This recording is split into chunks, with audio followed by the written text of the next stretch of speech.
ba ED abasupervisor minister supervising ba president waliwo eno ba kansala enongoseza nereta speaker kakati olwaliro laba juzi wabadde nalabedde ba speaker week eno ngagamba nti road mayor oba ne hakimu yabaddeko anzigalidde wabweru atenze mukamawe babadde kumugali si road mayor baluwa yavudde wa minister mukama wono nalabako wandika nagamba nga tunafuna ED mpya kubanga chain y'emirimu egamba nti ED alina okuwa executive reports linda kwa Hakimu executive negenda ate kati mukulu Hakimu kyagamba olukiiko lwamakubagalinamu engungu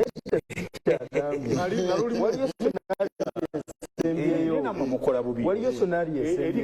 yesenario y'okugala chemba kanso chemba yagenzeeko ate n'aleeta kasirayimiriza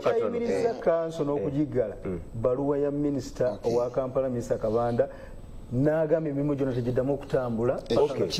Kyoyogera kyennyini oyamba pointi yange. Nalabako ne minisita Kyofa Togabye ng'awandiikira revenue department ndoza yali physical planning department. Yakozesa luzungu naye nga neebuuza mu nkola ey'emirimu ono honorable Babu akoze mu nkola y'emirimu ate minisita ngambe okoze emirimu egy'enjawulo minisita supervisor tayinza kuwandikira ati implementing yandibadde awandikira kiri ED naye ng'awandikira director kwegamba minisita ate ng'alagira butereevu the director waliwo ne kesi yasasula sente mu mbuga ndoza mukyala Kisako yali atambula yali ali mu kkubo niwaba muyimiriza n'agamba nti wano bazimba mu lutobazi n'agamba n'akubira n'agamba mubimenye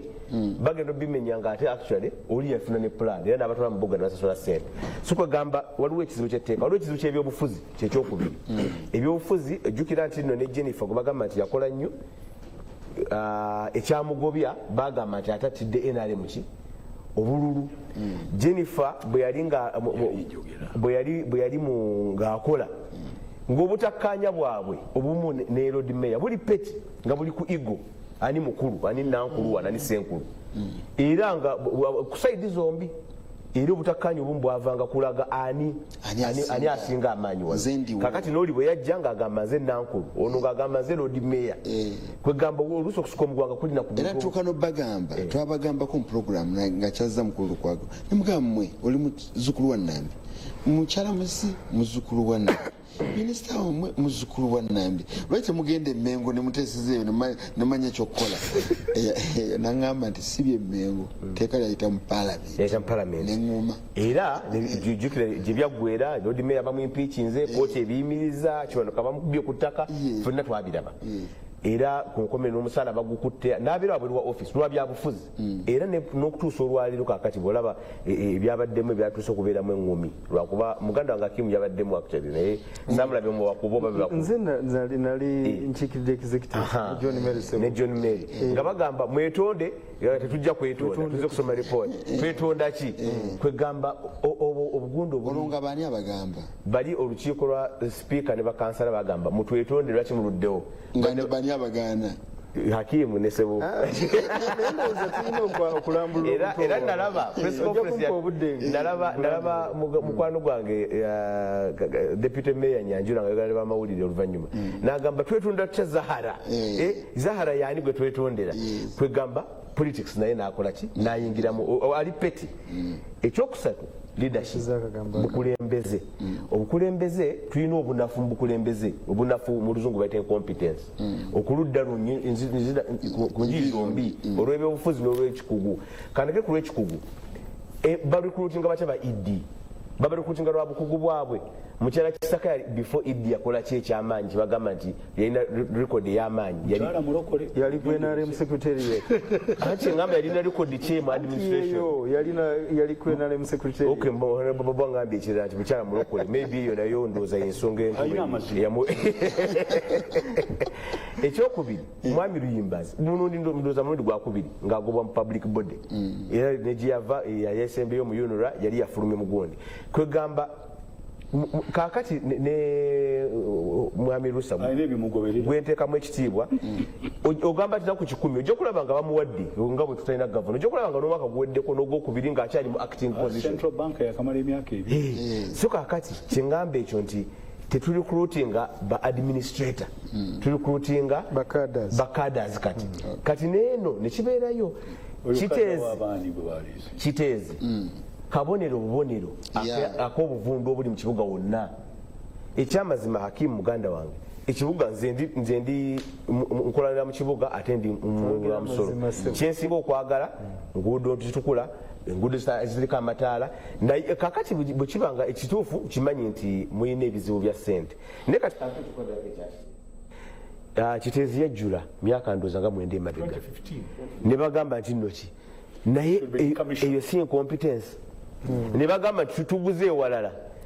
naye tewaliwo ssente zikikola ki zikikozesa ekinomyemu katono omukulu wa public health gwe bayimiriza yeyawa alipooti yawa bano mu kusooka ebagamba nti waliwo time bomb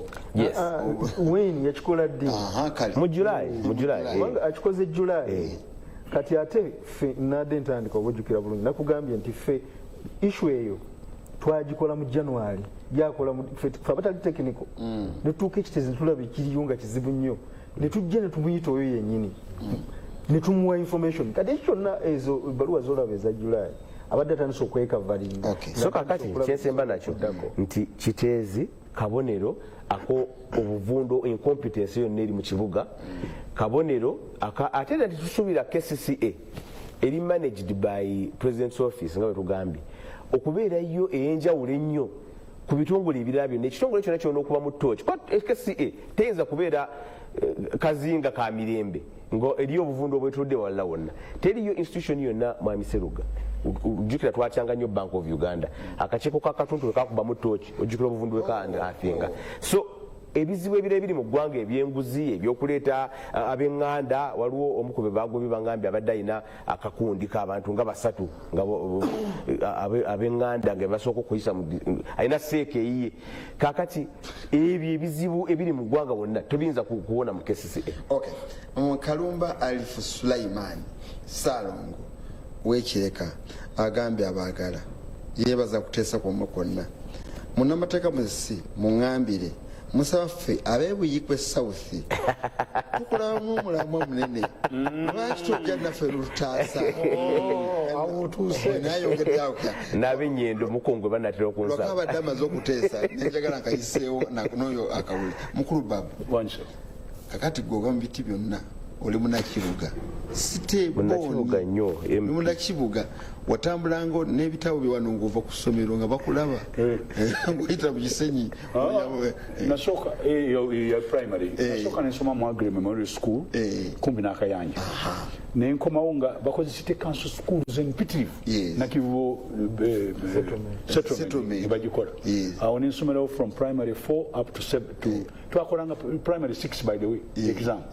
netugenda mu junior 1 and 2 kati awo ekifaananyi kyenkulamu olaba amasomero agazibiddwa amapya byonna mbiraba abantu bwe batambula n'abakulimba bonna mbalaba ne baasi ezitambuza ku baana ne bagenda n'abadimba obalaba bonna kakati mukama wange omutawaana gwa Kampala gwa byabufuzi byokka wetutandikira nze omanyi nkuwa buli kintu bannabyabufuzi baganye okwejja ku byobufuzi bakole Kampala kubanga oyina okusooka ebyobufuzi n'obitera ku bbali n'ogamba ffe tujja kubalaga bano nti Kampala tugenda gikola ekyokubiri etteeka lya city council KCCA lye bakola mukama wange omutawaana gwali ensonga lwaki bakola KCCA kanze njikuwe bwe tuva mu movement system omwami yali atukulembera yali meya waffe baali bamuyita nze naliko mu city council nange twasanga nga city council terina na musaala gwesasula bantu nga guva mu central government kakati mwami yiga n'akakiiko ke oba ojjuke twalinamu abasajja b'amaanyi ng'omugenzi Kayondolooya twalinamu abasajja nga Ziwa twalinamu abasajja b'amaanyi nnyo be twali tulina balondebwa nga balondebwa mu sisitimu eyo ne mukyala yali vice president yasobola okubeera mu city council mukyala Kazibwe n'abakulu abalala bagenda mu central government oluvannyuma nange neŋŋenda mwami ziri twawula kakati awo twali tetulina kibiina naye nga tumanyi nti bano gurupu eno eva mu DP era abali basinga obungi bali bava mu DP nga beegumire naye nga tebakiraga nga bakolera city council kinjagala okukulaga nti awo ekibiina bakira ku bbali bo ne bakola omulimu gw'okukola nga kukuzaakuza ekibuga ekyo kimu kakati bagenda bwe tumala ne babeerawo okulonda awo okw'amaanyi okwajja ntuze mu bibiina nefakiri mwami yiga ne bamuteekako ekyakolera ne bamusinga abakulu abalala ne bayingira ndoozi yali mwami sheya yeyayingira bw'ayingira n'atandika okukola yalina sisitimu ye naye bwe yagenda mu Amerika eyo n'afunayo ebizibu netulyoka tufuna omukyala eyaddawo omukyala era kati oba ye dokita mu mukyala eyali active mwana Sarankonge akati we najja sheya tuba tetunala oluvannyuma awo ne tuddamu ne tulonda by election ne bayita Sebaana Kizito ye n'agenda mu maaso ng'akola mu kiseera ekyo waliwo ebintu bingi ebyakolebwa management system eyo gye baleeta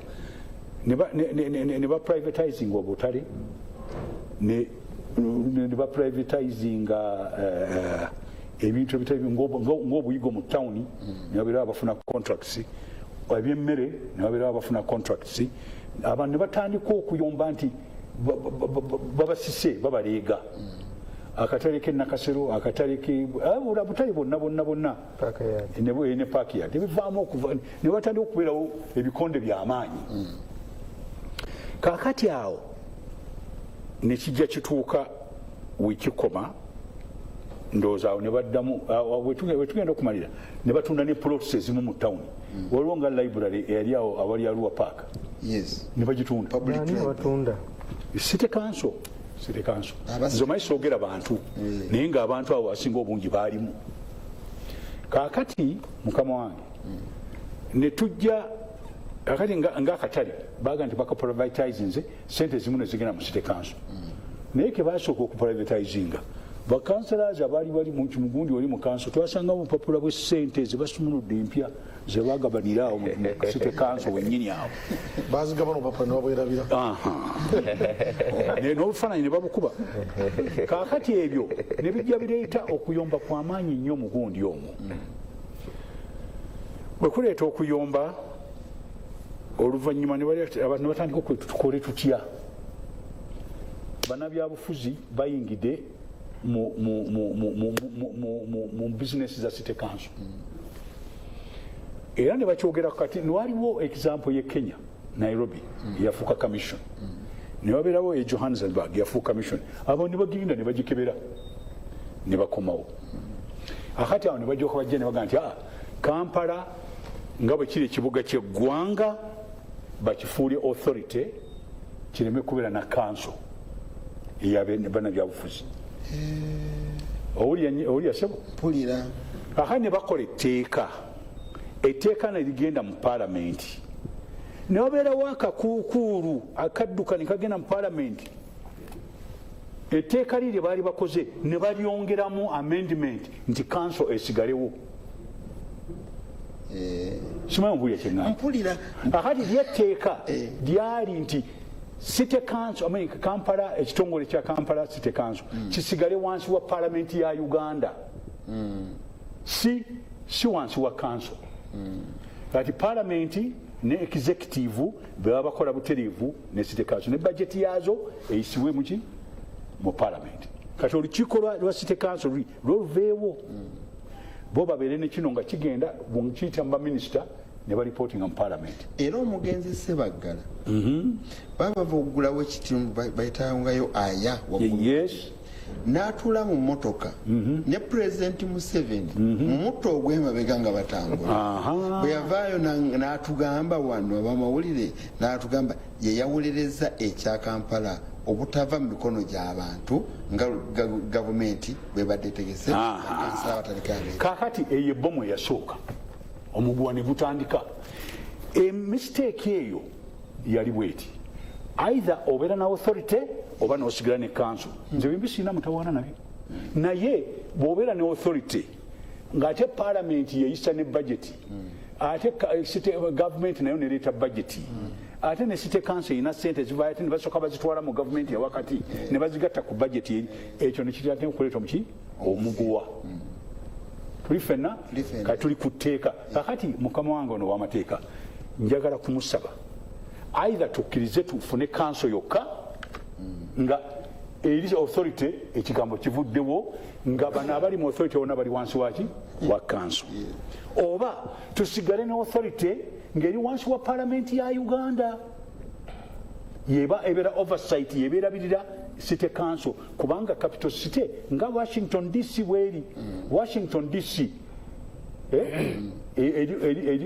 sente ziva buteriivu mu legislative gundi mu central government akati nga kimaze okuggwa maze okukolaga nti etteeka lirimu balina okutola wansi basalewo ligatta bibiri bajjewo ayiza bajjewo authority basigaze council information katono nnyo ku nsonga eyo era abamu kristo bamanyi oba Idi ayina kubanga town clerk omunene bwabeera oba ayina kuba mukulu technically singa ebadde authority nga council teriiwo ye yandibadde omukulu w'ekitongole kye bayita authority ngali wansi wa board wandibaddewo board erondeddwa nga kuliko chairman n'abantu abatali bamu nga Idi ali wansi waabo minister ye kati alipoting eri mu city akati baba bagala ebintu bitwalibwe mu city council ebitwalibwe mu parliament minister yabitwala ate ne minister ebyo byokumuteekawo ng'omuleebeesa naye kyekyandibadde kirungi either you have the president minister yabakikola naye ate minister waliwo president's office ate permanent secretary wa president's office ekyo nakyo is another problem funa permanent secretary ne minister we Kampala naye bw'olaba nga Kampala ntono minister omu kuba n'abakulu oba wa local government oba wa president's office yaba abeera minister ekyo nakyo kireetamu obunafu so mbadde njagala kubijjayo ebyo mukama bino byowulidde byonna omukulu byayogedde nono ebyo byonna byonna bubonero obwa mismanagement mismanagement evudde mu tteeka obuteriivu ono agambye nti waliwo Idi yali ne meya nga bunaku buli muntu abuuza munnaani asinga munna amaanyi those are symptoms of failure kakati mukama wange mbadde nkugire lwaki kati biri ebirala byemuleese bya politics ono ayogedde simanyi nja kujjamu enjegere ebyo byonna is an important ekiri important nti etteeka lino bwe tunaba tetulirongoosezza ne bano bwe mututteyo bajja kufuna ebuzibu bwe bumu ng'ekyo kimaze okuggwa RDC teyandibadde wa president yandibadde wa executive nga permanent secretary ebintu tugambe bw'obanga oyingira mu civil service wandibadde otandika nga DC ya RDC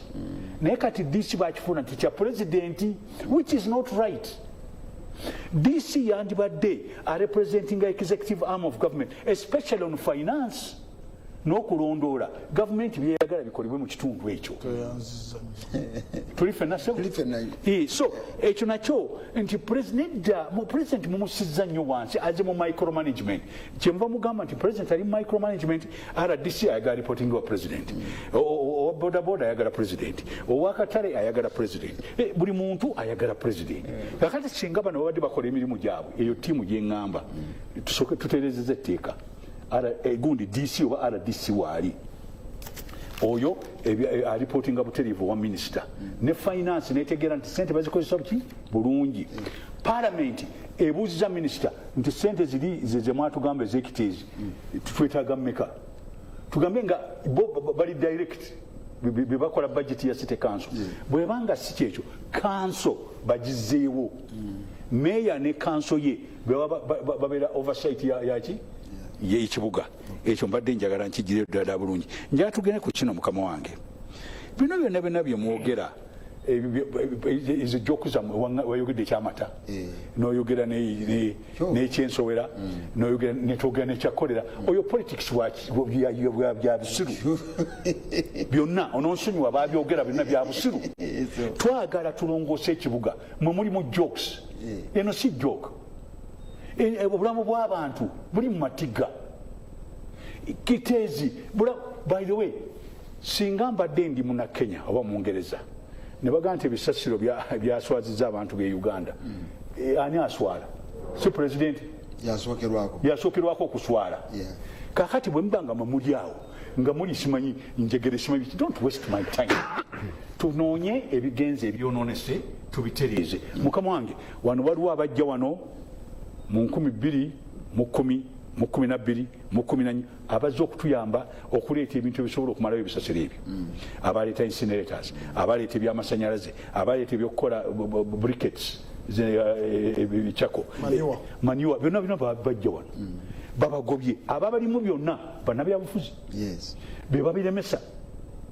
Bogambye nti balina abantu basatu bawolole baabwe abagenda ne bagamba kati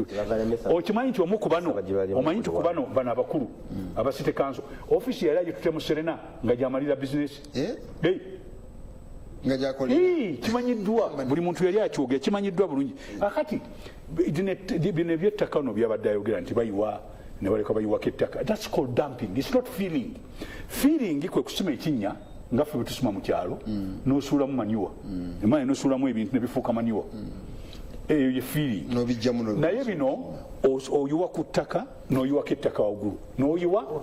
eyo bagiyita dumping. Leka tufune ekintu ekituufu tulekeraawo okubuzaabuza abantu. Culture of resignation. Nti omuntu waba ebintu bimulemye agamba nti bannayinza kaŋŋende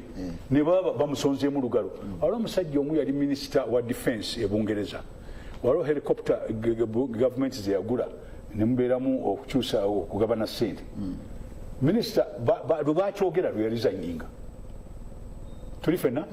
kasita bagamba nti ekintu kyo olunaku Kiteezi lwe yakola bwekyo bonna abaali involved bandibadde baresigninga bonna. Nobanga gwe tikyakukutteko webale mukama wange. Kakati nga mmaliza mukama wange kyenjaga okuleeta wano abakulu boogedde birungi mismanagement ya city council naye kanyongere ku kino waliyo obulyanke bw'amaanyi. The corruption nakugamba no mu Lungereza kitegeeza dishonesty. Dishonesty kitegeeza ki mu Luganda? Obutaba na mazima. Kakati abatalina mazima bangi nnyo mu city council. Ng'oyogere n'abali waggulu ekiri mu butale kiri muvaawo mpitewo. Abalala badduse ne mu nsi muno tebagala kubatta. Ekiri mu bya bodaboda kiri vaawo mpitewo. Waliwo ababalyamu ssente. Ekiri wano mu Rufula wano kumpi we tutudde kiri vaawo mpitewo. Ekiri mu matembe abali mu Kampala kiri mu vaawo mpitewo. Ebyo byonna biri mu mismanagement yawa ye Kampala. Kakati mukama byonna mbiwulira mukama wange omutwana guli very simple. Ne bano abazze mbasaasidde ebyogamba nti sente zokka dishonesty tekitegeeza sente kyokka kitegeeza n'obutabeera bwa mazima ku bintu by'okola. Yogera nti kino kye tulina okukola nkitutte wa gavumenti nze wannondo okubeera idi nkuleetera ekintu kino bwe noba togyeyo kintu ekyekiteezi nze ŋŋenda. Lwaki onsigaza mu ofisi ng'abantu bagenda kunvuma kunyonoolya kitiibwa kyange? Ekintu ekyo kikulu nnyo era tukyagala. Mbadde mbasaba tukyuse empisa zaffe. Ekiri mu byobufuzi bwa Uganda mpisa mbi na kulimba. Omuntu neyeeyagaliza najja n'alimba n'ayogera ebitali ng'ate olimba. Nga okozesa oluzungu lungi nnyo byebadde byonyole. Sijja dusoma sijja kwerumamu. Leka ndusome nze ndugire mu Luganda. Agambye what is the role of the minister and the minister of state for Kampala okujja kwetawo enjawukana apart from bringing rifts in KCCA. Kampala is a city in pain. No. The minister is put there by the law. All right? The Act of Parliament allow the Kampala City Authority falls under the minister who reports to Parliament. So it is by law. Okay. Now the confusion comes because when they made the law, they put both in. They put in the authority, which is the minister's line, and they put in the council, which is the Lord Mayor's line. Bitwawanyiza chikuba MP ne banji bakere bakiteeseko kigwe bwoba mugende mu parliament muteeseyo bigwe bitereze elo etteeka okutereza tutereze Mutwachi tubala mutwawo musaala. Okay, mukulu jebale bebale kuteesa kituufu Jennifer ya wa sente nyingi naye yamala kulaga obwerufu na bukozi ng'ali mu URA era bwe yatuuka mu KCCA yasobola kunoonya n'anoonya bank accounts ezaali mu nkukutu n'asooka ataasa sente ezo yakolera ddala bulungi because teyali munnabyabufuzi ekitawaanya Kampala Bobbi nabyabufuzi Ndumba alilongujja webale message gisomye ono agambye Seruga ensonga ya Kampala ejibwemu ebyobufuzi kati bakansala ba Nuupu muliza ba Nuupu bakansala ba Nuupu balwanaganira mu kansu nedda e boxing club n'abefugisi bagenda kuzanya buzanyo Lukwago bamugendeko mpola abamalirizanga bajja kumalirizanga bakomye ku kisanja kimu abatumide wekayanja Hakimu ne Sebufu bombi banupu Hakimu ne Sebufu bombi banupu bonna banupu ate baali balwana Zahara Lwirika ne wanupu Kenga lwana ne gundi sparring sema munakyalo bali kueleza na yenze embuza minisita wa Kampala ye akola mulimu ki mu Kampala kibuzo kyange kigenda eri mukulu akimu wamu ne mwami RCC mukulu Shafik awo nange nteesa kumulama kubanga pointi yange eri awo eri mwanje kuzaifa asinzidde waffe mubende kale bakaba katanekeni ne kansala mukama wange soko otese okuwumbe ebyobulidde olwaleero nebaza bakadde bange ne baganda bange ensonga buli omu azirabye nga bwazirabye ezimu ntuufu ezimu si ntuufu nja kutandikira ku kyentalo zemulabyeko mu KCCA ate ekifaananyi kye basiiga nti NUP lwanagana ne Lukwago kitali kituufu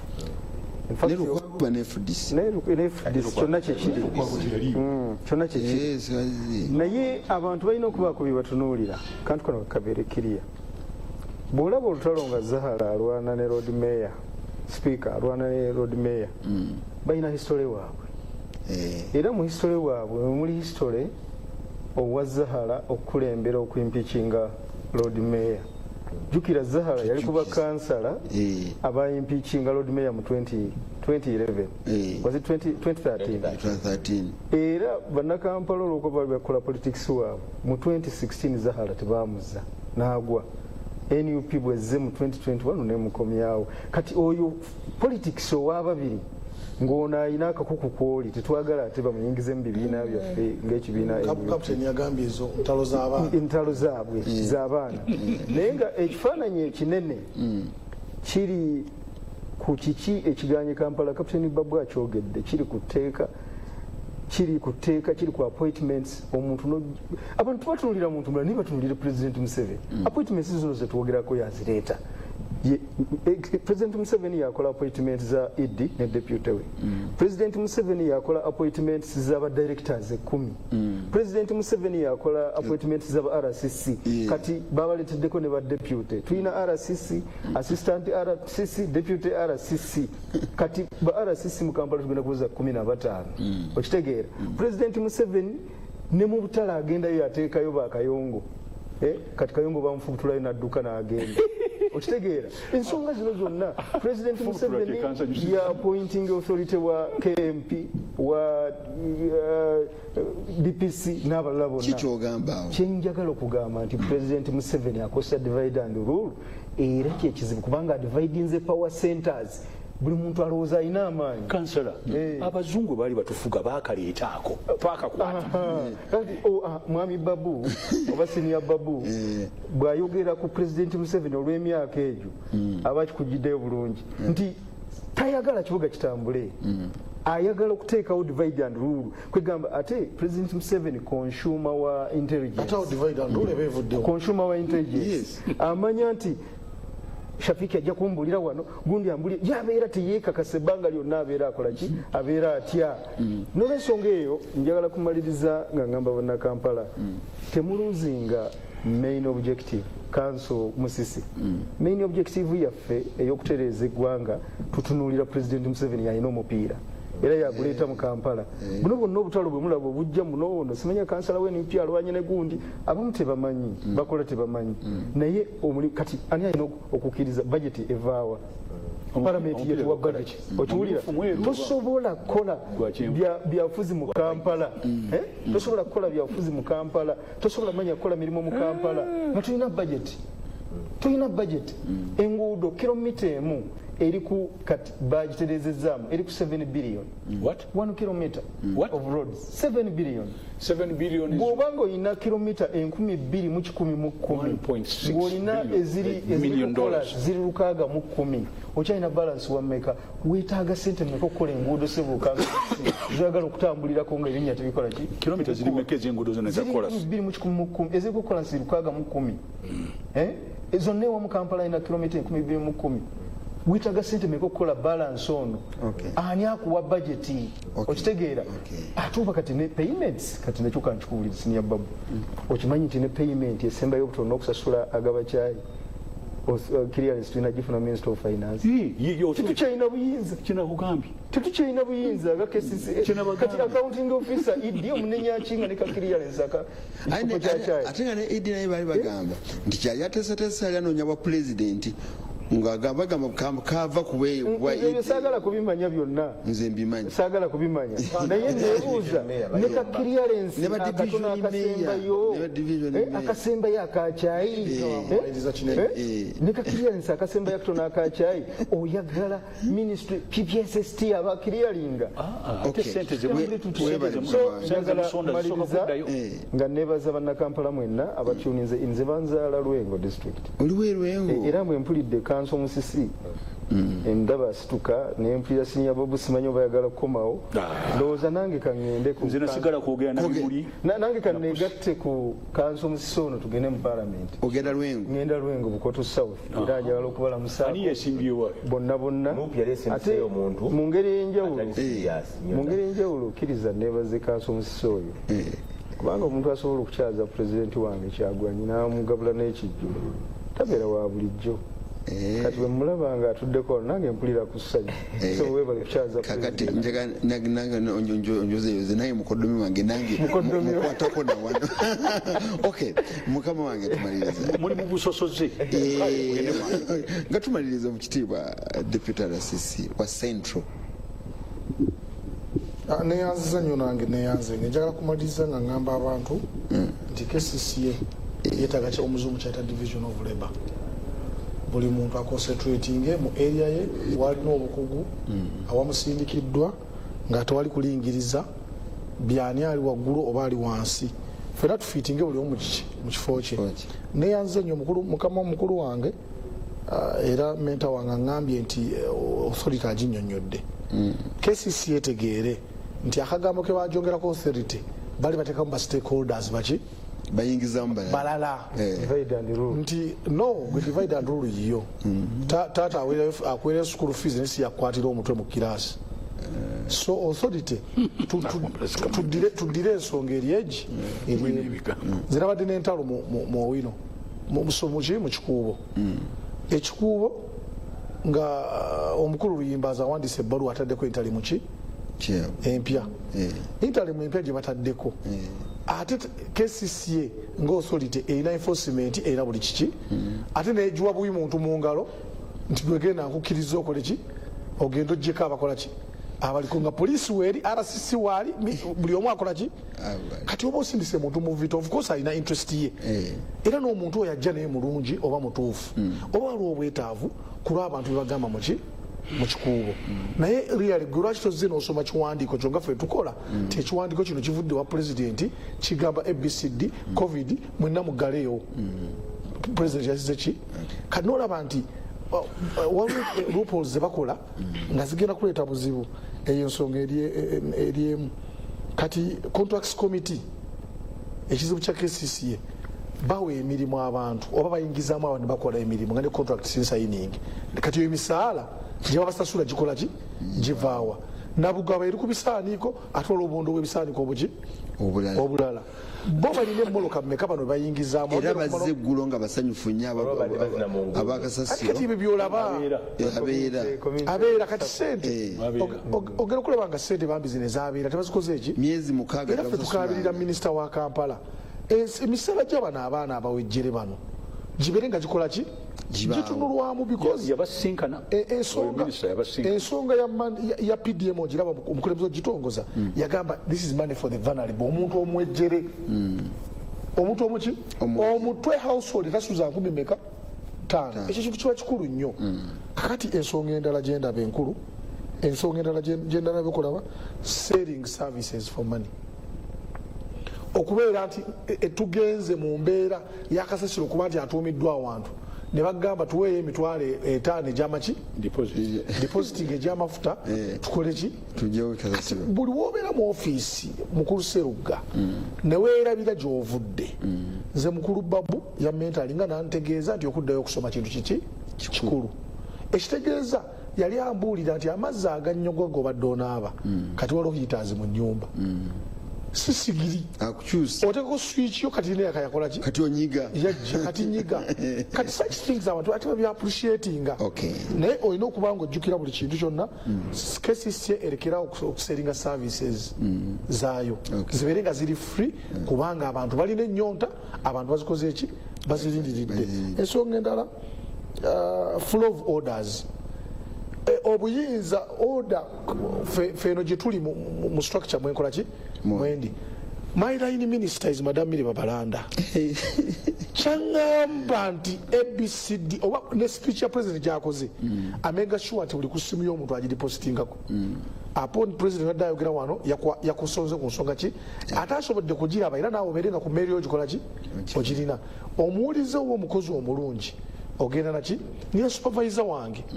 ye abadde agamba ki ku nsonga eno gye mbadde ŋŋendako mu kikuubo sooka oveeyokko ne KCCA n'osanga lwoka osanga nga minisita agamba nga Idi akola ki naye agamba ani alina okugamba meeya agamba meeya alina kye bayita vote protection myamuterinze nkulidde wano Kampala vote protection omuntu wakalulu asobola okwogera damage yonna yonna gyayagala emuzza mu pule kituufu abantu ba ettaka lyabayiikidde ne bakiteeka ku president kubanga ye nga principal ayagala president kola ki weebale mukama wange ensonga gyensembyayo mukama wange esebo ffenna tubeere n'ekisa ku bantu betukulembera kubanga feel tayayimba today it is me tomorrow someone else ffenna buli atulaba ku TV tusooke tubeere buli mukulembeze aliwo n'akiimu ne kanso wange tubeere n'ekisa ku bantu tukola ki betukulembera ne Katonda tumutegeere nti betukola bijja kukola ki muganda wange mukulu musi neyanza ngamaliriza ogenda mu maaso zendoza tulina okukyusa mu tteeka okukola ennongoseza mu tteeka kubanga nga bwe liri olwaliro kipooli ate nga siri eryo kalyokka waliwo ebiseera ebisinga baba bakola nga twayogerako wanne ku byopposition leader of opposition ne bajja copy and paste ne bajjawo n'akantu kati olaba KCCA ebizibu bingi biva mu tteeka buli omu alina obuyinza bwa minisita bukomawa RCC talina mu layini ya minisita oyo wa president wa Kampala alina walala era twalabako RCC omu muganda wange Anderson oba byali bya no kyengamba nesi supervisor wo nga alagira okuyimiriza boda onagamba nedda nze nkukiriza kwegamba ebintu ebityo ebimu biva ku ekyo ekisembayo nti naffe nga bannabyabufuzi nzikiriziganya ne muganda wange Hakim nti sente zibafuna tezimala kubanga juzi babuwa bilioni 2 nga supplementary budget kugula ttaka mara mujuzi mara bilioni mujuzi mara mu kibuga wakati naye naffe tusobola okusooka okweterezaamu ku butono obuliwo kubanga waliwo n'ebizibu ebimu nga tebiva ku nsimbi naye nga kituufu ensimbi tezimala ate ne decision gyakoze era nsaba abeerwengo batuyambe bamutusindikire bw'obeera mu kifo nange osavinze ate kati agenda kwadinga value ate eno waggulu kubaawo akoze ogwawo omanyi waliwo abantu abalowooza nti no bwe mbeera wano kakati ate omulungi tava wano kakati Hakim akoze ogwawo ate ajja atwongera amaanyi eno mu palamenti kuba musajja mugezi neyanza nnyo mukulu Babu so neyanza okusookera ddala bannabyabufuzi ba Uganda njagala kubasaba bafuuka abakulembeze kubanga munabyabufuzi si mukulembeze mulimu abakulembeze njagala musooke mufuuka abakulembeze tulabe enkulaakulana y'e Kampala ne Uganda enkulaakulana eyo tuzimba nzimbe kubanga nze abadde mu kibuga kino okuva nga nkyali muto obadde okimanyi nti gundi zino toilet ezedda bateekanga akalobo wansi n'ogenda eri waggulu ku makya ne wajjawo abatwala akalobo babayitanga bacyura yecyura era kati woyogerera osika mazzi olwo nga miga toilet zino eziriko kati kati awo tuva tudde ku toilet zino zetukozesa ez'amazzi nezitwala wano ewaffe mu Wankoko mu ddakiika emu tumaliriza tulina okukyusa empisa zaffe tusooke tulabe ebyafaayo bya kibuga kyaffe ate tukizimbe kubanga tetwetaaga bannabyabufuzi atasobola kuteekako ttaffaali ku kuzimba Kampala bwe kibanga kyekibuga ekikulu ekyeggwanga ye feesi yaffe bageta batya wano kozi mu Luganda wano waliwo kiti mu Luganda obwenyi buno wano ye Kampala buli mugwira buli muki atuukira Kampala obudde nkusabayo akano nkasaba esiniya nti se omukadde waffe ebigambo birungi naye bw'obanga otuwa information gituweere mu timeline olina kubayogedde wali timwasanga obupapula bwa ssente bwotateekawo myaka omuntu ayinza ga bano bakimu abaliwo kati kyali mu kirezo okutwala amasannyalaze ewaffe mu kyalo abagundi bateeka bbeeyi waggulu nebagenda lwaki bbeeyi mugitadde waggulu nebagamba nti buli wetuteeka omuti tulina okusasulawo nembagandi ffe abaagala amasannyalaze bwe tusaba baganda baffe nabo bakkiriza okusimba omuti ne mutasasula munaasalako ne bakkiriza bbeeyi yali miliyoni 14 yafuuka 7 kamala okunyumizayo na kino pulezidenti era mu nnaku zino yaguddewo ebbibiro ery'ekaluma mu kwogerako mu sipiiki ne balaga nti abantu abafuna amasannyalaze awo gatwala ssente nyingi n'abagamba nga mbuuzizaako ne bagamba nti miliyoni 5 zimala buli muntu okusaza 1,200 n'endala nja kwogera nabo kati omu bwe yabisitusa omuntu okuwa obujulizi n'agamba sebo kyogambye kiikyo zitumala ezo entono kuba gaffe owamenya amasannyalaze webikitongole n'amugamba kakati eza 5 nga toilet kweri nga tukolera nakino ng'alaga ebizibu bya lwaki baziseera naye ng'abantu bali redde obutaseera kakati bwe bakkiriza amasannyalaze ne gatuuka ewaffe tetulina 3 phase naye ennaku ezo twagendayo era ne batuwa 3 phase naye nga basazeeko kubanga nabajjukiza temwasasula balina erinnya kyebatuuma we bateeka emiti egyo kakati lwaki nze nsanyukira abantu okutwala industries bw'otunuulira ensi nga China buli industry bagiwa weebeera oyinza okusanga industry y'amaliba bagitadde embalala engatto zonna biki byonna bikolebwa eyo naye sutukeesi na biki kakati bw'oba oyagala ebyo olina kugenda mbalala kakati baleka baga nti wawe tuba tuteeka okukola poseri okukola bino zino styles nakinaki luddawa era nga bali kumpi neyo bakozesa tuli fenna so ekyeggulu kyansanyusizza nze sifaayo mpulira nti waliwo abalina obuzibu ku ttaka nsaba gavumenti ebasasule ate bajja n'okubafunira awalala ne babagulira nga nze ekikwata ku industry oba ekikwata ku kukulaakulana kwa Uganda kyekiba kisooka ekyo kyo kyansanyusizza ebisigaddewo ebyaffe ebya propaganda owa wano tunabyogerako webale nnyo ekigambo kyogeddeko ekyo era kijja kumaliriza nkituzizza ne ku puroguramu yaffe eno yenyini gyetugenda okwogerako eriko bya KCCA eriko ebyebisasiro ebyaki kati bw'okolera ekintu gye kiva kati nobeera n'ensuku n'ozikolamu obugogwa obuva mu bitooke obugogwa obwo babukolamu amasaati era bw'ogenda Indonesia essaati esinga okubeera ey'ebbeeyi bagikola mu bugogwa obuva ku bigundi by'amatooke otera okwambala buno buli saata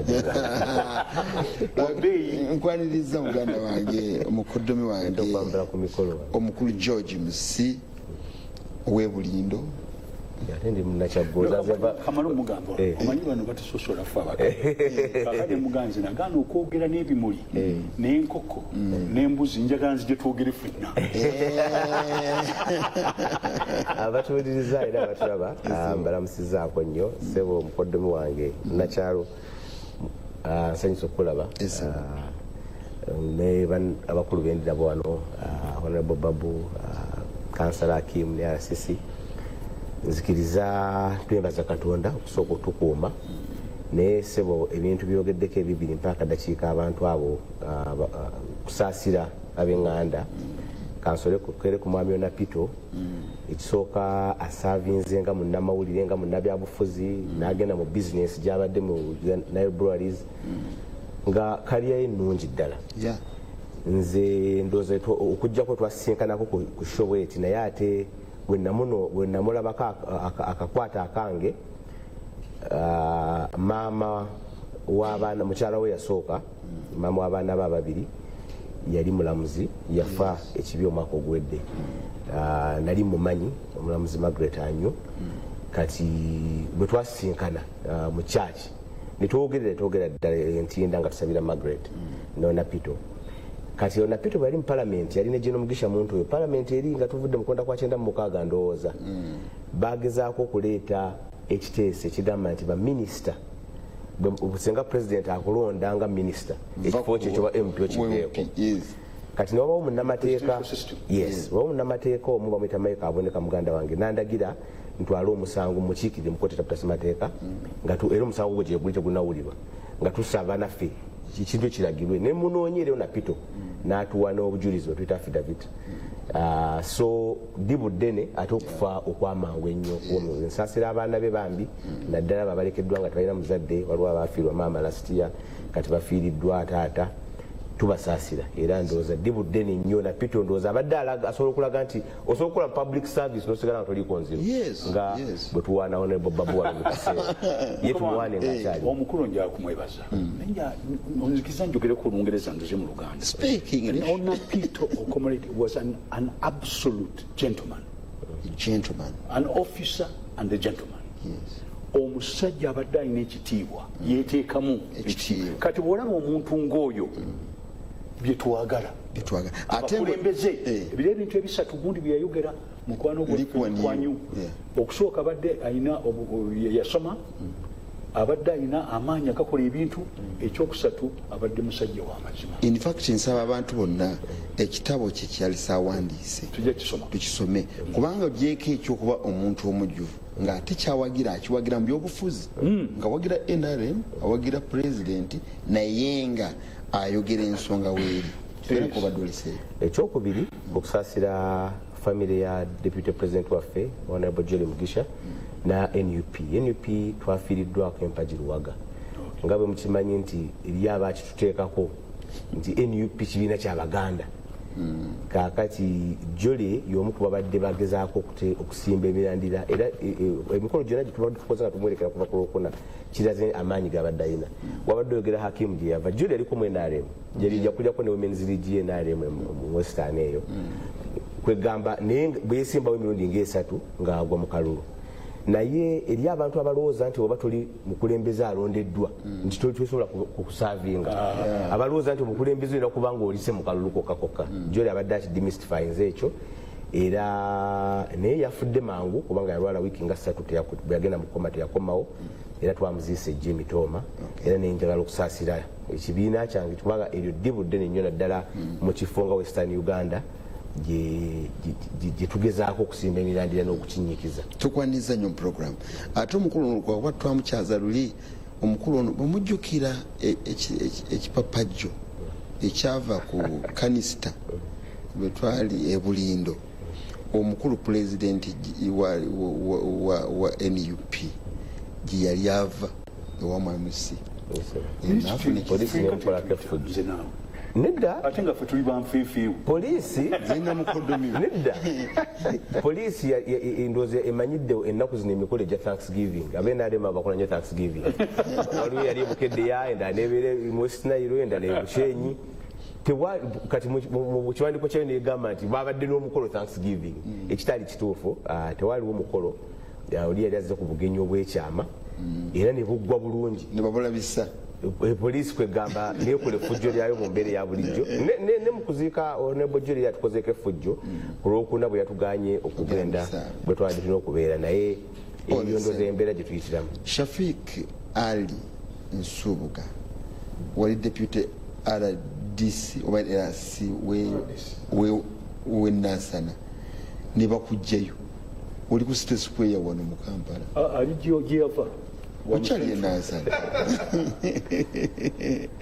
sebo nkwaniriza nnyo deputy RC eso simu nnyo okulaba nti times okuza omwana mumbeera gyosanga matene mwana nkula naye namuteesa naye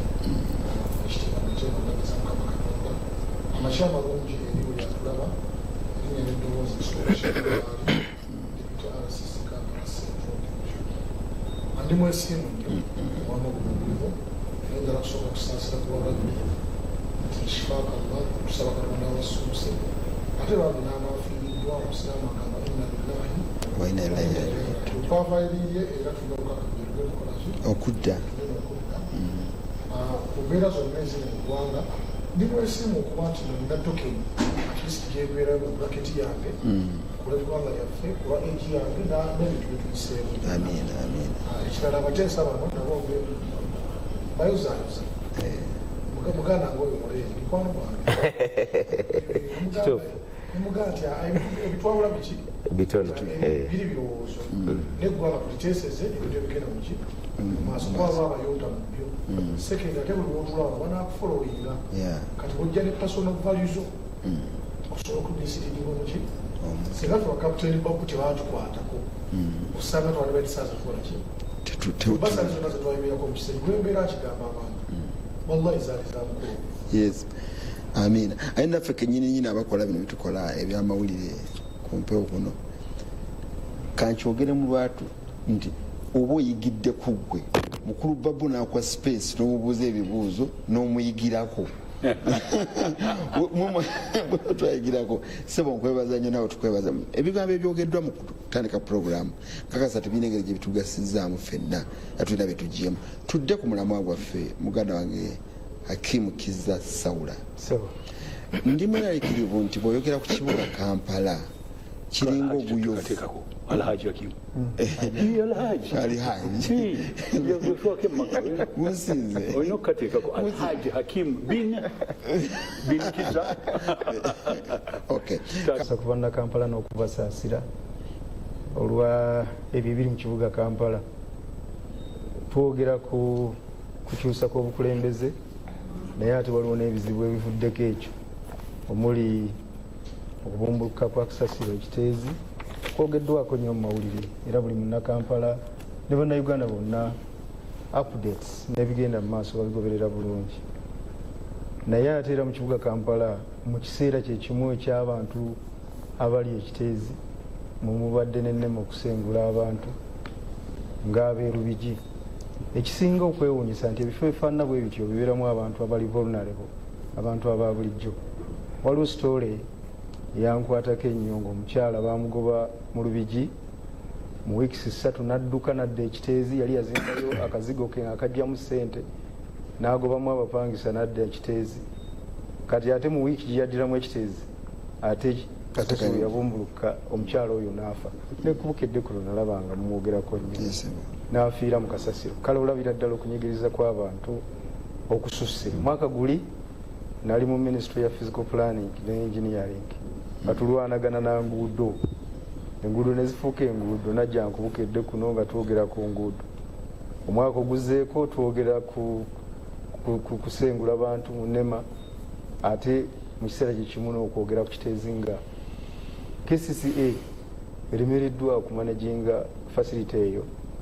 nekuvaako disaster ey'amaanyi okufiiramu abantu abatamanyikiddwa muwendo wadde balipootinga 35 ne bwowuliza amaloboozi agaba abasigalawo n'owulira amaloboozi agawali ku neighborhood olabira ddala nti kiteezi ayinza n'okuba yafiiramu abantu abasoba mu 100 naye tujjagana ripooti ya poliisi bwebanga erimu obwesige bwa bannayuganda tutunula kwabo be yaripootinga 35 kakati ebizibu ebyo byonna gye bitandikidde ne bijja nga mutulaba nga ffe abakulembeze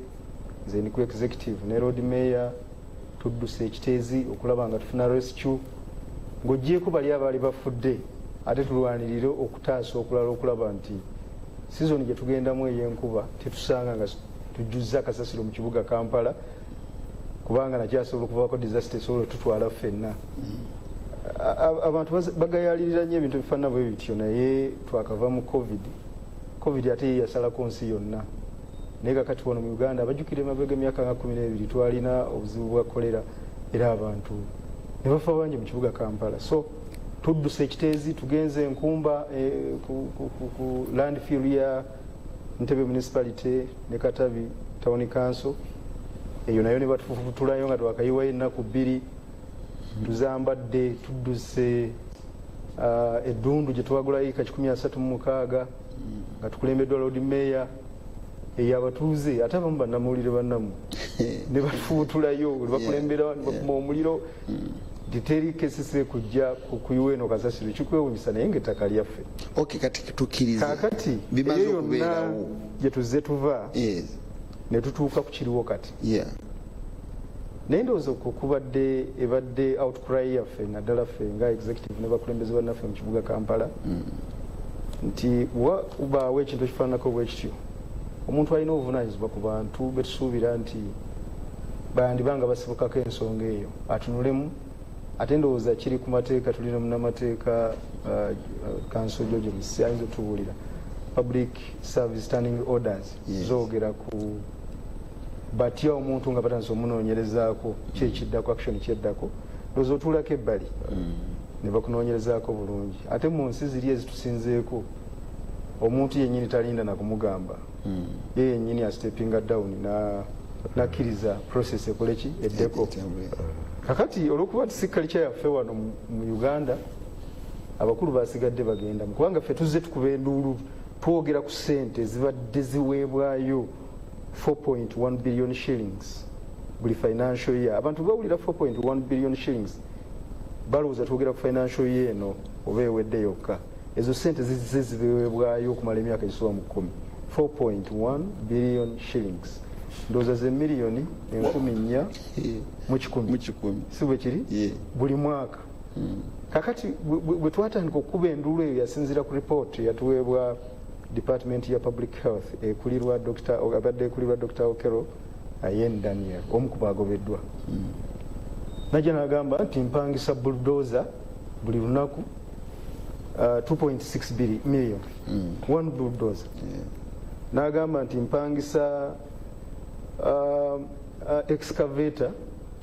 2.5 million shillings buli lunaku mpulira n'agamba nti mpangisa enesente bagita batya zino emmotoka eza grader 1.6 million shillings buli lunaku omwaka gulimu ennaku 365 kati buli mashini ezo zenjogeddeko esasula 2.6 2.5 okumala ennaku 365 omwaka. Kakati n'agamba nti ngula ne maramu wa 1.3 billion shillings. Ekyali kigendererwa sente ezo to manage the current status of that landfill okusobola nti olwokuba situyina modern landfill esobola okukola okuprocessinga kasasiro oba nekola recycling oba nekola ki ebintu ebifaanana bwe bityo tumanaginge status ebaawo nti bwoleeta emotoka bwoleeta garbage kasasiro neyiwa ne bagitukula bweyiwa bayiwako maramu maramu jukira liba ttaka naye nga mulimu amayinja eno kompakita nejja nenyiga kasasiro n'atavunda n'akwata bukwasi kyekyali ekigendererwa ndowooza ze zimu ku traditional ways of managing garbage obanga tolina process ekolaki esobola sente ezo netujja nga tuzikweringa because mu January twaliyo ekiteezi twakola surprise visiting nga tetubuulidde tetwalaatinze muntu yenna tugenda ne road mayor ne executive ne bakansalazi abamu tugenda okutuukayo gye bagamba kompyuta gye tusasulira buli lunaku ng'etudde wansi bagamba operators oba kale abamanaging abaliwo mu system bagamba nti emaze emyezi 3 tekola naye nga sente ezoogerwako zo tezisaliddwako because bwe bemaze emyezi 3 zirina kukyenda bwebanga buli lunaku ebadde sasulwa 2.5 ziba sente mmeka tusobola zibalamu awo 2.5 million buli lunaku naye nga emaze emyezi 3 tekola ezo ziba sente mmeka naye nga mu budget temuzirabangako tezirina recovery yonna ezaga nti weeziri tugenda okutuuka ku gye bayita compactor egumiza nga teriiwo naye nga waliwo excavator yo emu weeri ekola gezaako okusika kasasiro ku mmotoka netubuuza netwetoloola tulinawo extra acres 4 tulaba tusanga basimyeyo ekidiba kirimu gye bayita richet agamazzi agava mu kasasiro mukijjudde tikati kino kyajja ddi kyajja ddi kakati tugenda okugira ekisooka richet plant nga yafa ate nekyo ekidiba tekyajjawo nga process ya richet plant wabula ettaka eryo mu extra eka 4 mwe basima ettaka abandi badde baleeta maramu nga raw material okucompactinga gye bajja ebweru kuba tucontractinga mwami Lumala mu kampani eyo gye bayita Nippon yeyalina okukola ebyo nga batugamba bano abali ku landfill nti mumwe basime ettaka kubi lya tosi ate ne batwala waggulu ne bayiwa ku kasasiro. It was very alarming. Netuwandikira parliament, netuwandikira minister wa Kampala, netuyita executive meeting, Lord Mayor n'agiyita, netukuba amaloboozi gonna tugasitule nti tuli mu kaseera kabi nnyo. Tewali response yonna. That was January. Netujja nga tutambula bwe tutyo. Kakati ebyo byonna bibaawo. Ne bakwatwa omusajja nga Dr. Okero abadde mu management y'ekintu ekyo nga tasobola kuwa report. Bwe mumuyita olwaleero tali mu office enkya agenze gindi luli agenze gindi bamutwala osanyuka obozi nga gwayagala okuweereza ne bokoma so kati eyo yembeera ffe ng'abakulembeze gye tulimu abamu babitaddemu ebyobufuzi ne muffe ffennyini ng'aba political leaders mulimu abamanyi n'abatamanyi batandika okubirwaniramu naye nga the fact that nti president oba okugoba bali n'reappointing abantu abalala si ye solution ya Kampala. Solution ya Kampala nene nga bwe ntandise nga Nyanjula tutandikidde mu Nema ne tudda mu nguudo ne tudda ku Kiteezi tutunuleko ne ku budget by the way. World Bank in 2019 yakola report negamba nti ekibuga bwe kiba kinatambulako yadde twegereze ku Kigali kuba nakava ekigali mu May twetaaga 1.4 billion shillings ze billion 14 every financial year. Ne budget financial years zizidingana 5 kale zenquoting obulungi zemanyi obulungi tubadde tetu exceeding ngako budget ya billion 4.5 mukulu Shafik 317 341 eno gye tulimu eyandibadde ng'eriko billion ezisoba mu 7 ate ekizireeseza okubeera 7 ye project gye tulina eya Greater Kampala Metropolitan. Sente z'abadona si budget yaffe eno eya Uganda. Nsonyiwa mukama wange nga bwe nagambye Kampala alinga oguyova ogunene munene nnyo tosobola bigatta byonna nekyogeddeko kituyambye otegeera nti negwe tugamba waliwo bagamba negwe tugamba eyalinga akola okusinga ku bano abadde bakola nti yafunanga sente nyingi okusinga ez'abano ndowooza nakyo kituufu. Kati ate nakyo kankikuweeko ekifaananyi ekitonotono ekyobwangu Jennifer Musisi gwe mwe benchmarkingirako mbawulira nnyo amaloboozi gafuluma nnyo naye Jennifer yalina advantage Kisaka gyatabadde nayo nti mwami Museveni bwe yatandika okwagala okweddiza Kampala jjukira appointment ye esooka yali ya Jennifer Musisi ng'amaze okulaba nti ba political leaders abali mu Kampala babeera opposition Basebaana Kizito Baseya Nasase Baggala Balukwago bazze kakati bwe bamala okujja nalaba nga obuyinza bwonna obw'ekibuga ng'omukulembeze yonna mu ggwanga capital city oba kubamba ku capital city oba ogenzi n'aleetamu system eyo y'okuleeta ba appointees baabwaddeyo obuyinza kati mu nteekateeka eyo General Museveni yayina okupampinga omwana oyo okulaba gwaleese nti amuwa buli kye yeetaaga owulira asobole okunafuya bano ba political leaders era mu ekyo Jennifer Musaali ku record yali afunyeko bilioni 812 ekitabangawo mu financial years yafunanga nyingi wayagalira waloopera ne bamuwa ng'ekigendererwa kwe kusiiga ekifaananyi ekibi bw'oba tiweerabidde that is when President Museveni yakolera statement singa tuba tusobola okufuna agituwa wano kuba yali on record n'agamba bano balukwago bano ayambala bijegere nabiyiwamu amazzi tebikyalina makubu ojjukira statement eyo singa tusobola ogifuna wano ku record kati nga kyategeeza nti ndeesa abange kakati ate oluvannyuma mwemba nafuyiza kati ate Kisaka ogwo mukisa tagufunye watafunako budget eweza billioni neyalizanyusebo kyabangi Abdusem Egomba president bwawo omuntu ofiisi ate waliwo abefuula bakayungirizi nga balaga nti bebawaddeyo erinnya lyoyo abaweereddwa omulimu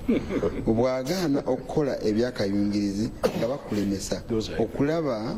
nga bakulembeze omulaga byoyagala okukola olaba bakaabya taamala emirundi omugenzi ne ba RCC ne ba RDC bonna bali mu kattu pulezidenti agobe bakayungiriza mu ofiisi ye nze mpagira federal government kikirowoozo ki aweereza ku simu ye aweereza ku simu yange 07721575 ne 07021555 mbali n'ebyokubuuza mukulu Shafik bingi omukulu bamenye emiwendo gw'ebintu ebikoleddwa newa sente zezikozesebwa ezo ba RDC omwiraga lubindi ya President Museveni wonna wabeera mu ba RCC bigwa ekiteeze ebifaana bwe bitu nga we muli oli yeewuunya kyemba mukola kati ensonga esookerako ddala omukulu njagala kumwebaza mu kapasite era mwayogeredde ekigambo ekyo one alina byateesezza ebiri positive naffe tusobola okulaba ebintu ebisinga okujja ku bannayuganda ku mulamwa kwe kujja ng'ozze kuteeseza Uganda aye nojja ne pati n'ojambala so ensonga eyo togisaabukula bulungi pulezidenti yagobye ababaddeko nakkiriza ne bateekako interim ekola ki yannaku 10 ekibuuzo ekiribuuzibwa kyekizibu kya Kampala esookera ebayesi mirundi 5 ate endala nno era emirundi ameka 5 ffenna tukimanyi bulungi nnyo nti amaaso gaffe n'obuvunanyizibwa okuganaba muki gwaffenna Uganda eno ba Kampala eno eri ddate mu dizayini yaayo abantu buli ali e Kampala boss bali e Kampala ki boss so ekyo bola bagamba teri nabbi mu Bayibuli na Kurani gwe basindika mu kyalo babasindika mu biki mu bibuga genda e Yerusalemu Muhammad namusindika e Makka namusindika e Madina nti omuntu w'omu kibuga kyategedde n'akifumiitiriza n'akipiikingamu interest wadda mukyala alokola abantu 10 ye problem eriki e Kampala ensonga endala nga gamba nti 5 nti ensonga endala abantu banaye bayiga okwagala ensi yaabwe buli oyagala ensi yo ebintu babikubuulira kati ng'omukulu olwadde alireetinga Jennifer Musisi ne Kisaka nze njala kugamba nti kati kale road mayor pangadde naye kyogamba eddoboozi lyayogera oba emisango gyawoleza obwereere ku munnayuganda atalinaamu ssente kimwetaagisa ssente ogenda waliwo emisango gyazze n'ayimiriramu ku munnayuganda nga talina ki talina ssente namuganze kyemba zange zigenda kukola ki kukolereza tezeetaaga kapito kuva mu gavumenti nti buli muntu aba ne area ye entuufu bw'okompeyalinga Jennifer Musisi ne Kisaka nze nkoma osijja byogerako naye buli alina amaaso aba akola ki alaba nenze kyenjagala okugamba oba kyensobola okwogera nti siyinza kwogera Kisaka abadde mubi naye problemu y'ekibuga bubondo ekissa ekibuga kyaffe ndi wa wiikisi 2 e Kampala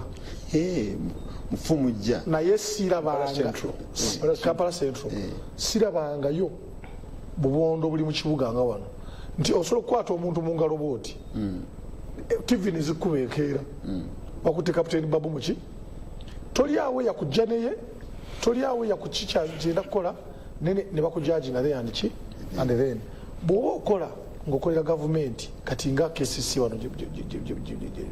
omukulu gy'alimu don't go political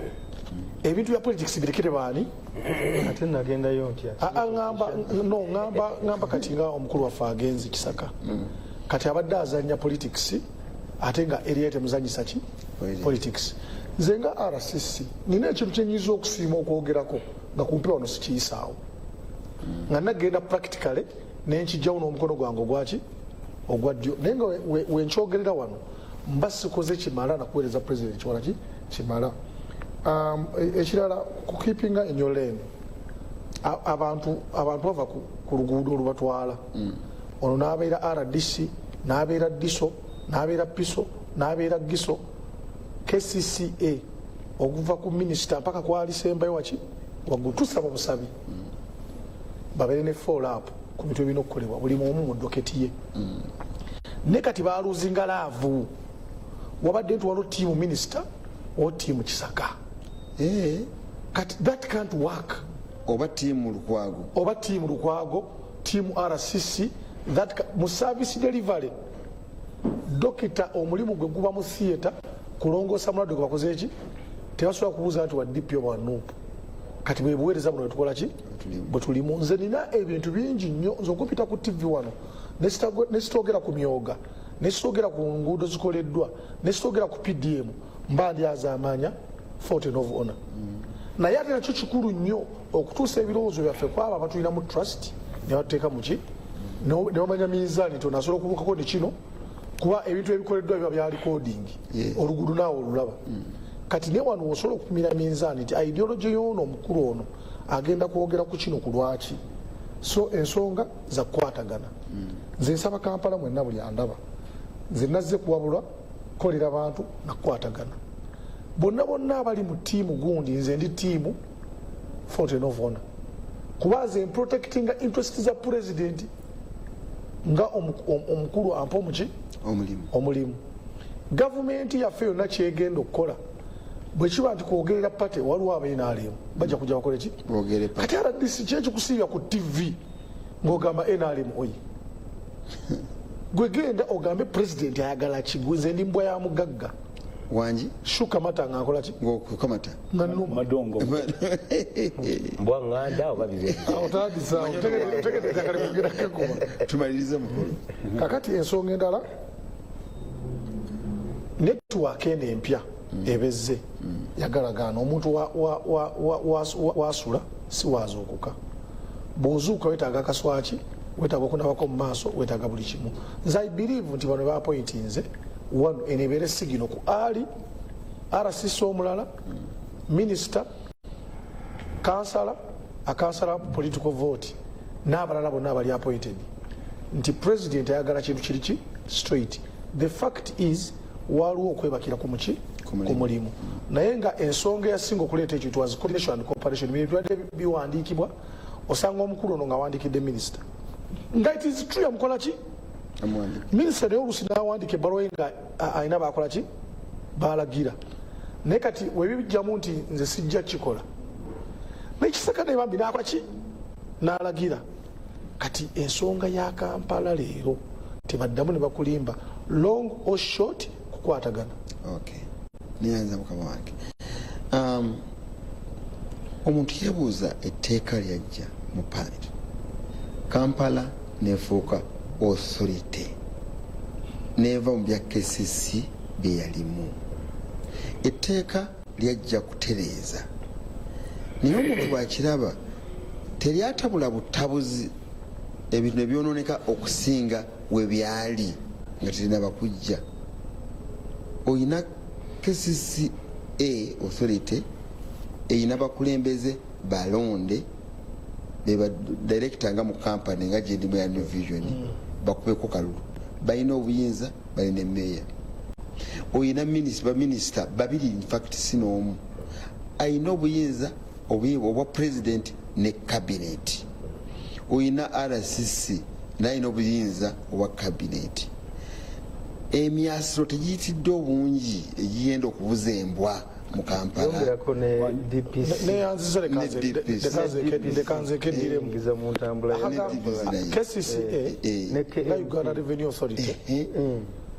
Ffenna tuyingira ku kagambo ki ffe boomenya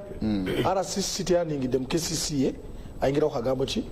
authority nga head security. Omanye kyatawaanya mukulu kwago mu kisanja kye kiri ekyasooka ne gavumenti ne President Museveni okutaka kugamba nti bijegere bujegere twamuwa bijegere kyali kya buyinza. Onaga nina obuyinza, minisita agamba nina obuyinza, oli agamba nina obuyinza, nekye bakolera abantu ba bulijjo musisi. Tushobora kutereeza mu ngeri eyo, ndaba kikyamu ekiri awo. Nzikiziganyamu naawe neyanza ssebo munakyalo. Ndowooza ebizibu biringa bisatu ebisookawo wennyini wooli ndaba yange kyekyeteeka. Etteeka lino jjukira nti era muganda wange Akima akyogeddeko okuteeka okujja waaliwo Museveni yali agamba nti ekibuga waliwo newe yagamba nti enswera za Sebaana ziva mu kibuga ne zijja ne zintawanya Nakasero ngekitukiddeko nga ekibuga kiwunya n'agamba nti ndebeera mu State House nendaba enswera za Sebaana eza green ne zijja. Sebaana addamu mu kusaaga Sebaana akiddamu ekyo Mukama mumuze emirembe n'amugamba nti ebifika ku byamata ebigiramu amata mu kusaaga. So ng'ayagala ng'ekyamazima era ng'agamba oba oli awo ng'agatta ebyobufuzi ne service delivery kubanga era ekibuga kyali kifu n'ebiseera ebyo ate nga bannannyini kyaba kirimu opposition nga opposition ne baleeta etteeka mu kupapapapa. Etteeka lirimu ebizibu byali kubanga bw'osoma etteeka eryo bagamba KCCA era baga KCCA kyeki baga KCCA road mayor ne bakansala buli difendinga KCCA kibeta KCCA bw'olitunulira etteeka lyali likolanga ngera bwewadde ekifulabirako ekya kampani nti kanso oba olukiiko luno olukulembera road mayor lubeere nga lwe luleeta ebintu technical wing eteeke mu nkola oba oliawo kyebalowooza minisita aye alabirire abeere supervisor. Kakati wakingamba nti mwalimu ebipapapa okupapapapa etteeka eryo lyateeka ofiisi ya minisita eri mu president's office kitegeeza kesi eri mu president's office kuba buli authority ebeerako line ministry nga bwolaba URA eri mu finance buli authority ebeerako line ministry. Kaka kitegeeza nti KCCA eri wansi butereevu bwa president's office era neyateekao ne baminisita omujjuvu ne state